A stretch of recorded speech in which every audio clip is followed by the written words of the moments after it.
Let's head to Washington. And now, 5 good minutes. Our friend 14th District Congressman Dave Joyce kind enough to join me on WTAM 1100. A belated Happy New Year, sir, first of all. And to you as well. Bill, pleasure to be with you, and always a pleasure to talk to the folks here at home. Thank you for your time. All right, I got a list. Let me get to it. You posted, and I want to make sure we recognize this. Every day should be a day where we thank law enforcement. It was National Law Enforcement Appreciation Day the other day. And you, of course, being a former prosecutor, know the importance of law enforcement. But I want to segue into that appreciation into the border, because we are, I mean, you see the images on TV. You got the governor of Texas trying to, ship these people around to different places. It is just, it seems like nothing's getting done down there, Congressman.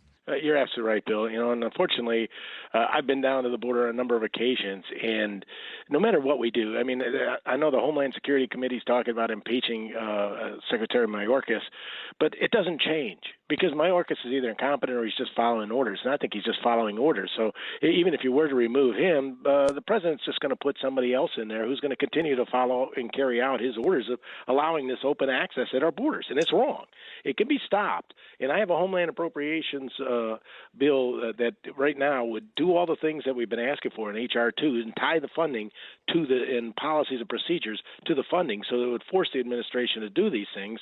But we need to get those bills passed here and into our final funding bill in order for those to take effect and force this administration to do what they refuse to do. I'm going to ask you about funding in a minute, but first, you are the chair of that subcommittee on Homeland Security. I mean, I think I saw the number, and you throw these numbers around, like 1.8 million. We're not sure where they are in this country right now. Yeah, right?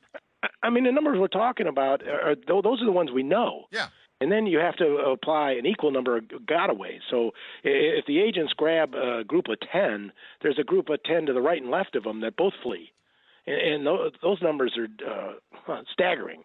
And when you just talk to the agents down there, the poor guys, I took them out to lunch to get the straight on it, and they were telling me that we can't keep up. This is absurd. And then the people they are catching, some of them are terrorists, and some of them are fleeing other nations for all the wrong reasons. So those are not the kind of people we want in our country.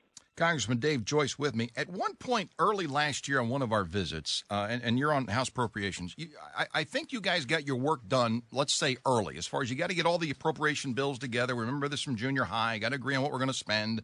But then it never works out. We got these continuing resolutions. You're almost ready to look at funding for 2025, aren't you? And we can't even figure out this year. Correct. And, at least the Speaker has finally gotten to a deal with Senator Schumer on Sunday where they agreed to the top line number. Shocker, the top line number was the same thing McCarthy and the White House had agreed to back before he got dumped. But then, they come out and we have $773 billion for non-defense and $886 billion for defense. And the good part about the defense part is it includes a 5.2% military pay increase for all our folks.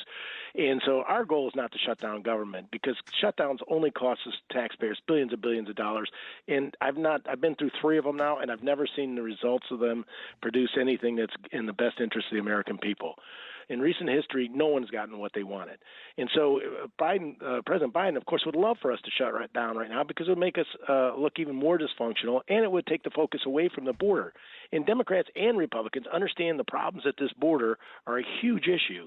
And Texas has been dealing with it as best they can, but they're sending people around the country. And now you have big city Democratic mayors, New York, Chicago, complaining about all these people that they've got. Well, they were all for it until they received the people, and now they don't know what to do with them, and they don't know how to house them or what they're going to do going forward.